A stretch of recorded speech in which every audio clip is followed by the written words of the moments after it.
Um território com vida, de Isabel Carvalhais. Olá a todos e a todas, eu sou Isabel Estrada Carvalhais e sou deputada ao Parlamento Europeu. Neste programa convido-vos a percorrerem comigo o nosso território para assim conhecermos vários projetos que mostram a riqueza, a diversidade e o dinamismo das regiões do Minho, do Douro e de Trás-os-Montes. Vamos falar da pesca, da agricultura, do meio ambiente, dos saberes tradicionais e da inovação presentes na nossa economia rural. Bem-vindos a um território com vida.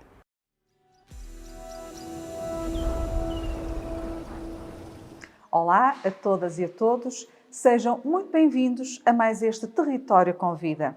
Hoje estamos em Ponte de Lima, viemos até à Escola Superior Agrária de Ponte de Lima e tenho comigo dois convidados, a professora Isabel Valim, que é a diretora da Escola Superior Agrária, integrada no Instituto Politécnico de Viana do Castelo, e temos também aqui o professor Mamed Alonso, que é professor e investigador nesta unidade de ensino superior. Eu iria começar pela professora Isabel Valim, mas antes até de passar a palavra, nós sabemos que no Parlamento Europeu, e eu tenho falado isso algumas vezes, estamos agora a discutir precisamente a questão da renovação geracional no mundo agrícola. E por isso mesmo está um relatório de iniciativa em curso para o qual eu sou a relatora no Parlamento. E, portanto, enfim, é uma situação premente, o diagnóstico está mais do que feito, não vamos aqui detalhar, mas sabemos que é, de facto, uma questão premente, sobretudo para um país como Portugal, onde a média de idades das pessoas que trabalham na agricultura é muitíssimo elevada, a maior parte das pessoas tem mais de 60 anos, são muito poucos aqueles que têm menos de 40 anos no setor agrícola e, portanto, esta capacidade, esta necessidade, esta urgência de captar pessoas para o setor agrícola é um facto, sendo certo que quem vem para o mundo da agricultura também já vem hoje com outro perfil de formação. Ora, olhando aqui para o papel da Escola Superior Agrária, como é que a Escola Superior Agrária de Ponte de Lima ajuda, no fundo, pode ajudar, está a ajudar, no fundo, a criar respostas a esta situação de necessidade de renovação geracional, no fundo, atraindo mais jovens para os seus cursos e, no fundo, também quais as dificuldades que encontram nessa atratividade. Como é que isto está a acontecer, professora Isabel? Bom dia a todos, é um prazer partilhar este território consigo e tê-la cá no nosso território, por isso agradeço esta possibilidade. O que está a dizer, de fato, é uma preocupação e até uma preocupação transversal a toda a sociedade, não só ao setor agrícola. E transversal a toda a sociedade, por quê? Porque nós, se olhamos um bocado aos números e aos indicadores, como bem está a referir, assistimos a uma elevada população do setor com uma idade já avançada. E até chama a atenção que, comparativamente a outros países, isso não se verifica, ou seja, Portugal acaba por ter uns valores muito elevados que não é tanto a realidade europeia. Então, claramente, temos que prestar atenção e colocar o foco nesta necessidade. Até porque, se olhamos também para o setor, novamente, verificamos que o setor está de boa saúde. Os últimos indicadores falavam de que aproximadamente 20% das exportações estão alocadas ao setor. Então, não encontramos aqui, objetivamente, não encontramos uma explicação de um setor decadente para que não exista atratividade. Mas é um fato. E os fatos há que olhá-los de frente para poder encontrar soluções. Se tentamos fazer um diagnóstico, verificamos também que cada vez Portugal também tem um número de diplomados importante, ou seja, já atingimos as metas que a Europa nos colocava como 40%. Então assistimos aqui a um problema. Temos, por um lado, um setor dinâmico, um setor que dá resposta, um setor que necessita de incorporar profissionais, mas a realidade é que esse relevo geracional non se está a producir. Entón, eu acho que temos que olhar de unha forma un bocado máis alargada. E é importante, primeiro, como é que nos comunicamos a propia profissão á sociedade. Temos que perceber que estamos nunha profissão que ten un elevado nível de digitalização. Falamos da agricultura para o futuro? Falamos da agricultura ou falamos... E já do presente também, mas para as pessoas perceberem que quando falamos em profissão estamos aqui a falar na atividade agrícola. Estamos a falar do sector e até se alargamos, cada vez máis asistimos que é necesario introducir aquí un novo modelo económico, que pasa moito por un modelo, por unha bioeconomía, e esa bioeconomía vai estar moito asente en actividades do sector agrario, da componente ambiental, ou seja, un modelo que vai a ter unha utilización dos recursos de forma máis sustentável. E esa definición é o sector agrícola, onde cada vez máis há máis tecnología no presente. Entón, nós que o que temos que transmitir aos potenciais traballadores do sector, persoas que se estejam, a juventude que está agora a tentar a decidir qual será a súa formación, os seus percursos formativos, é que há un sector, que é o sector agrícola, que ten unha capacidade de absorber mão de obra moito interesante, que necesita persoas cualificadas para dar resposta aos desafíos que já se colocan no presente. Repare que estamos a falar continuamente na necesidade de ter unha transición digital, na necesidade de ter unha transición ecológica, na necesidade de fornecer alimentos para unha populación em crescimento. Non é por nada que a Organización das Nacións Unidas dicíamos que íamos precisar de 3 planetas para poder manter un nivel de utilización dos recursos, non é? Entón, iso é insustentável. Entón, claramente este sector necesita de incorporar profesionais. Esa incorporación ten que ser a través dunha formación e dunha capacitación. E esa formación e esa capacitación ten que estar moito articulada tamén con un sector económico e con un tecido empresarial. Ou seja... E sente que o setor empresarial é sensível a essa necessidade de ele também estar presente? Eles reclamam a sua presença, por exemplo, na própria projeção dos planos curriculares? Há necessidade disso acontecer? Está a acontecer? Parece-lhe relevante? Sim. O setor empresarial é o primeiro a identificar as súas necessidades. E moitas veces até pode acusar a academia de non ser tan rápida nas respostas como o setor empresarial. Porque a academia, estamos a falar, uma escola superior, é uma escola de ensino superior, por conseguinte tem que produzir ciência, tem os seus tempos. Isso também é importante recordar às pessoas, portanto não é apenas uma executora ou, digamos, isto com todo o respeito pelas escolas profissionais, mas cada uma tem aqui o seu papel. Uma escola superior tem que ter aqui também os seus tempos. Por vezes o mundo empresarial também não entende muito a necessidade destes mesmos tempos do ensino superior, certo? Claro. Nós temos que dar respostas contrastadas. E quando damos respostas contrastadas, significa que teñen que ser válidas e que demoran un tempo até ser a tal transferencia de coñecemento. Mas esa transferencia de coñecemento ten que existir. E as empresas identifican moito fácil, moito rapidamente, e eles solicitan ás institucións de ensino superior esas respostas.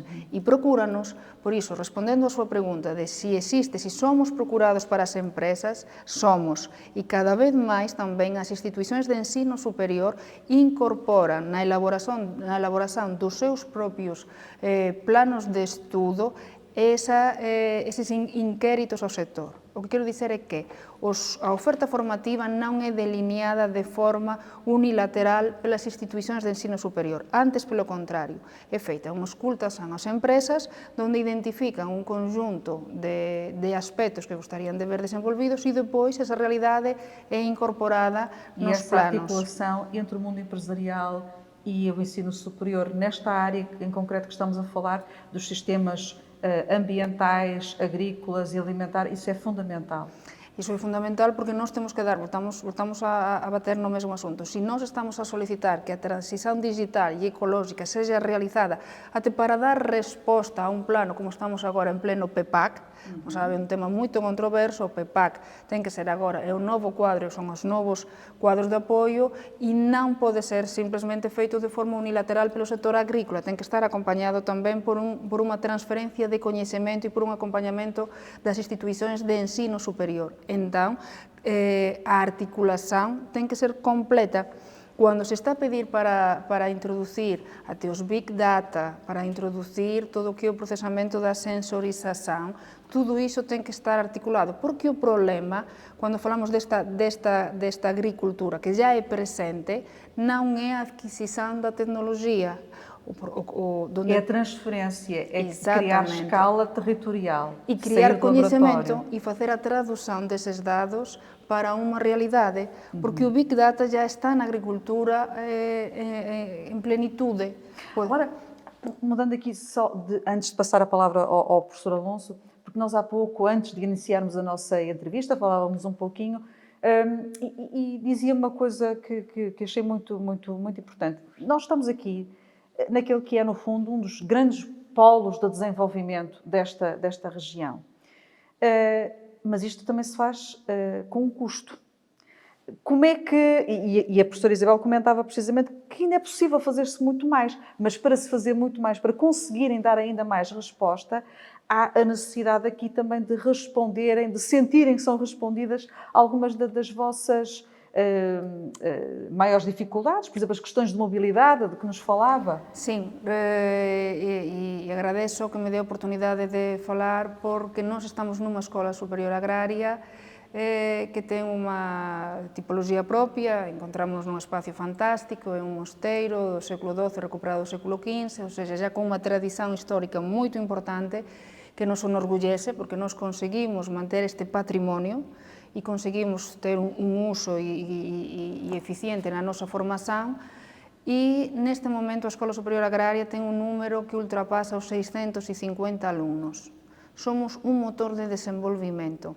Estamos en Refollos do Lima, estamos sensiblemente a 10 kilómetros do que é a vila de Ponte de Lima, e iso significa que temos algúns problemas de mobilidade, que temos algúns aspectos que debemos de ultrapasar para ter a nosa actividade. Mas repare, para nós é un orgullo moito grande estar inseridos no pleno Val do Lima, ter a capacidade de fornecer aos nosos alumnos unha formación tamén en contexto práctico,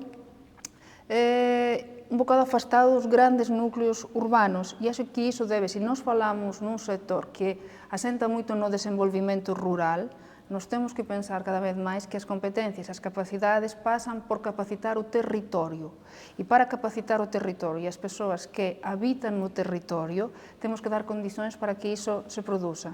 Nos estamos completamente adaptados ao local, sentímonos que cumplimos a nosa función, mas temos a perfeita noción de que é necesario articularnos de mellor forma para garantir que esa mobilidade e que esa capacidade de poder dar respostas tamén ten un apoio non só da propia instituición que nós tentamos colmatar, e penso que con suceso, mas o desenvolvimento rural pasa tamén pelas esforço coletivo. Exatamente, pelas instituições definir os objetivos e perceber que temos que tratar diferente o que é diferente para atingir un objetivo que pode ser universal, mas para atingir o mesmo fin significa que os medios poden ser diferentes, e é o que nos reclamamos, nos pertencemos ao ensino, ao subsistema politécnico.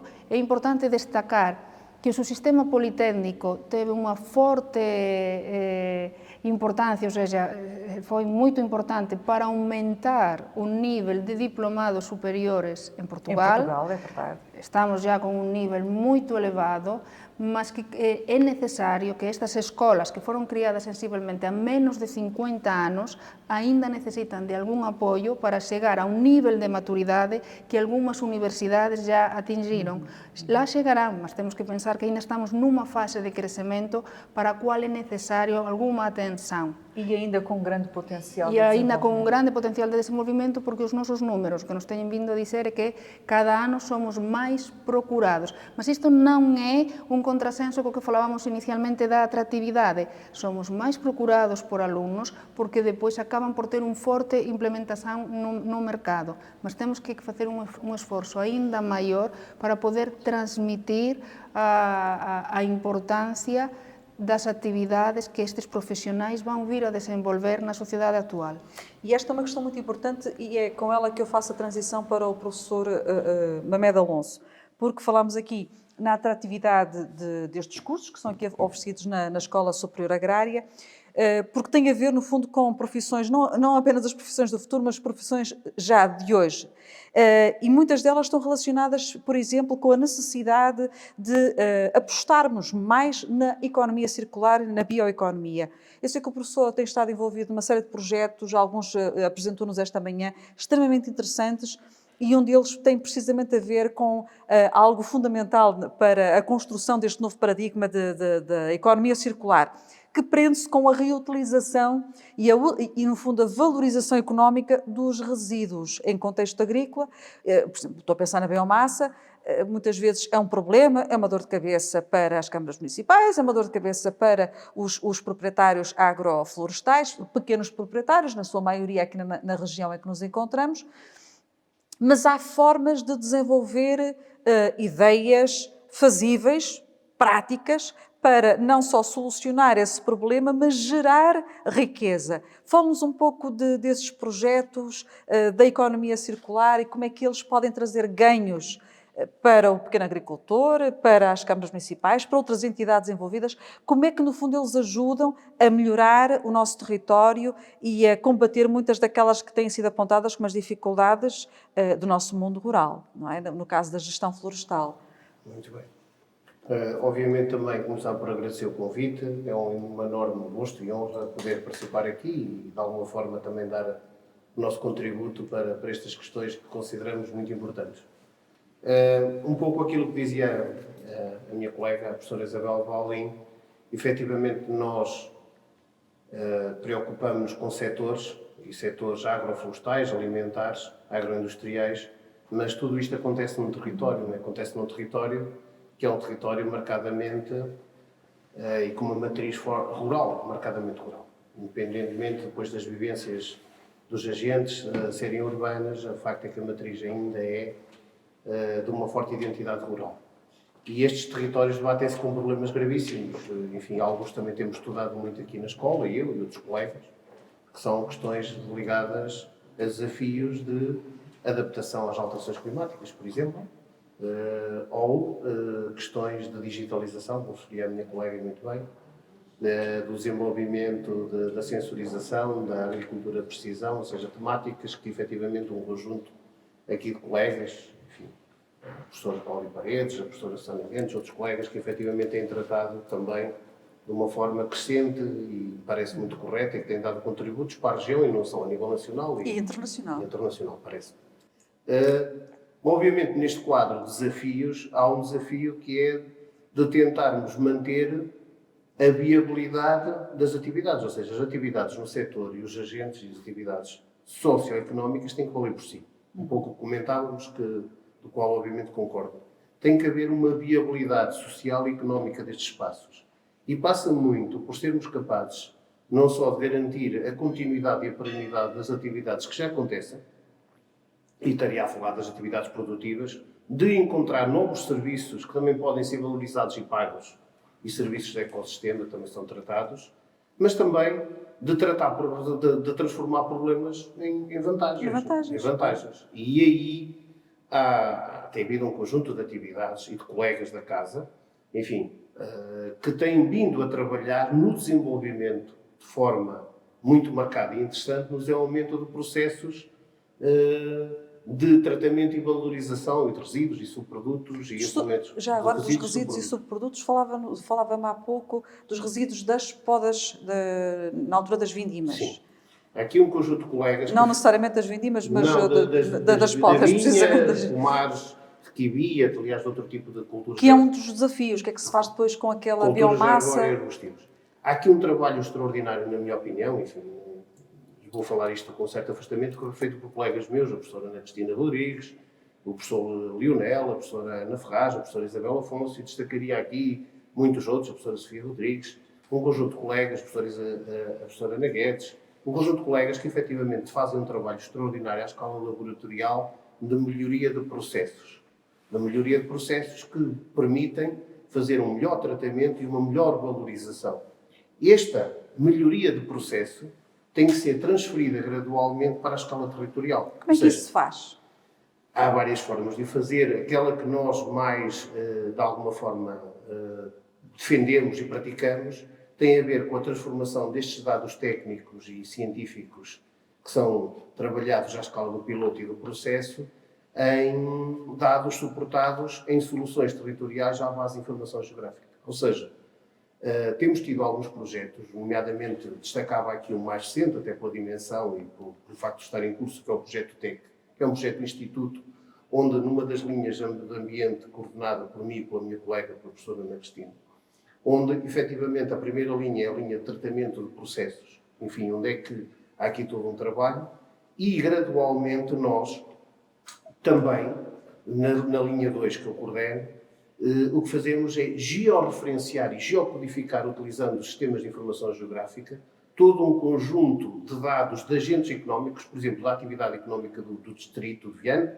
9.000 e tal empresas que, a partir da sua morada, ficam geocodificadas, e eu consigo-lhe associar todo um conjunto de dados de natureza técnica.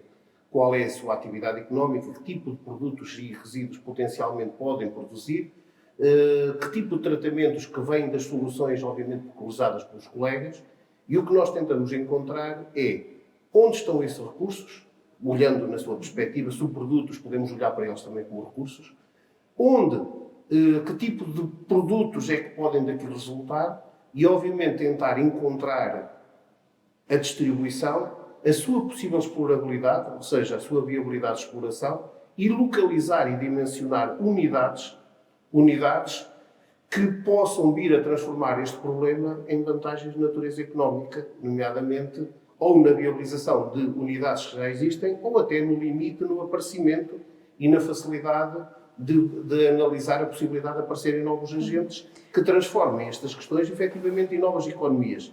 Não queria deixar de dizer que este é um trabalho também muito necessário à própria administração, porque ao conhecer onde é que estão os problemas e os recursos, agilizam os processos de licenciamento, os processos de financiamento, ou seja, que fazem esta transição digital e transição, acima de tudo, ecológica, que a minha colega, a professora Ana É um aspecto muito Isabel importante, um aspecto muito importante que a professora referia e que muitas vezes tem surgido até nas intervenções que eu faço também no Parlamento Europeu, que se prende com a importância dos dados e da ciência. Sim. Nós precisamos de dados. Portanto, é fundamental conhecer o território para depois, obviamente, as medidas, as políticas, o que quer que seja, serem as melhores e adaptadas a essa realidade.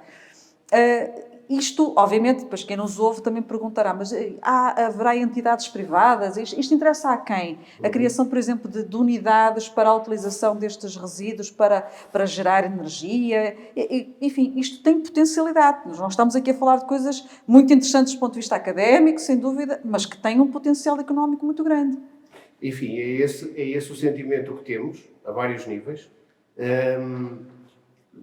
Iria um pouco atrás sobre a importância dos dados e do Big Data e do Data Analytics que estamos a contribuir.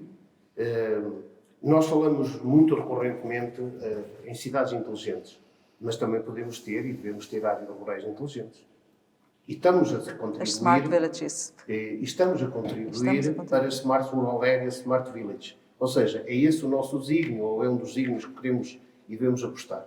E, portanto, esses dados começam no laboratório, como já referimos, vão ao território e, acima de tudo, devem encontrar soluções inteligentes para aquilo que, efetivamente, estas áreas do desenvolvimento rural necessitam e carece. Aquilo que tem vindo a acontecer é que, efetivamente, conforme vamos apresentando resultados, os agentes económicos, sejam mesmo públicos, mas, acima de tudo, os privados, começam a encontrar aqui possibilidades de ampliar, melhorar a sua atividade ou, inclusivamente, gerar novos negócios. Negócios estritamente empresariais ou até na área da dimensão da economia social. Por exemplo, há pouco estávamos a referir-nos da área de onde é que nos sentimos bastante confortáveis, da área da gestão florestal. Provavelmente a maior empresa do Distrito de Viana do Castelo é uma empresa marcadamente florestal, que gera, de facto, uns centenas de milhões de euros, portanto, de biomassa florestal e de energia no território, e que nós temos um potencial florestal extraordinário no Alto Minho.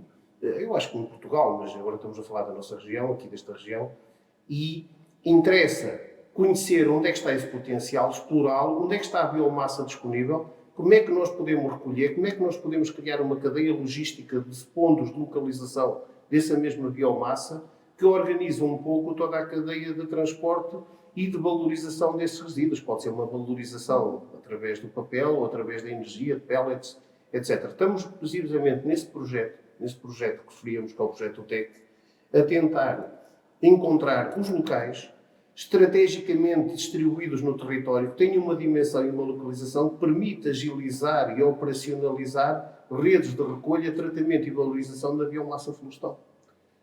Já temos resultados e é curioso que, nas apresentações que temos feito, poucas que entretanto já fizemos, já surgiram alguns agentes económicos, inclusivamente de outras latitudes do Canadá, que estão muito, muito interessados em olhar para esse ponto e verificar onde é que nós podemos encontrar locais, iniciativas de desenvolvimento económico. Mas também podem ser iniciativas para os agentes locais. Eu posso ter uma empresa de madeira que quer localizar uma área onde, por um lado, valoriza a biomassa, enfim, a vários níveis, nomeadamente na estilha ou através de outras formas de valorização energética. Ou seja, esperamos nós, e é esse o sentimento, é que isto se traduza em bioeconomia efetiva. Professor Alonso, professora Isabel, muitíssimo obrigada por esta excelente conversa que tivemos aqui. É de referir um facto muito importante, que aqui foi transversal nas vossas intervenções. Nós estamos aqui a falar de questões ambientais, da sustentabilidade ambiental, a necessidade de combatermos esta perda de biodiversidade, de criarmos soluções para também mitigar as alterações climáticas, mas com esta perspectiva de que é possível fazê-lo criando riqueza, valorizando os nossos territórios, é possível fazê-lo transformando, obviamente, o nosso sistema de produção agroalimentar e aqui a ciência, aquilo que é feito no contexto académico, que é feito em contexto laboratorial, numa unidade de investigação e de ensino, como é a Escola Superior Agrária do Ponte de Lima, torna-se essencial no criar destas pontes, destas sinergias, que, por um lado, geram respostas positivas no combate às alterações climáticas, na preservação do meio ambiente e, ao mesmo tempo, criam aquilo que nós tanto pretendemos, que é oportunidades de fixação de populações no território rural, de tração dos jovens para as atividades relacionadas com estes setores ambiental, florestal, agrícola e, portanto, terminamos o programa de hoje com esta nota muito positiva, eu diria. Obviamente que há aqui todo um conjunto de desafios, mas onde estão os desafios também se escondem as oportunidades e é isso que ativamente a Escola Superior Agrária tem procurado também, com a direção da professora Isabel Valim, encontrar essas oportunidades onde eventualmente outros só veriam dificuldades e obstáculos. Agradeço a ambos mais uma vez e obrigada também a todos e a todas que nos ouviram através da Rádio Antena Minho.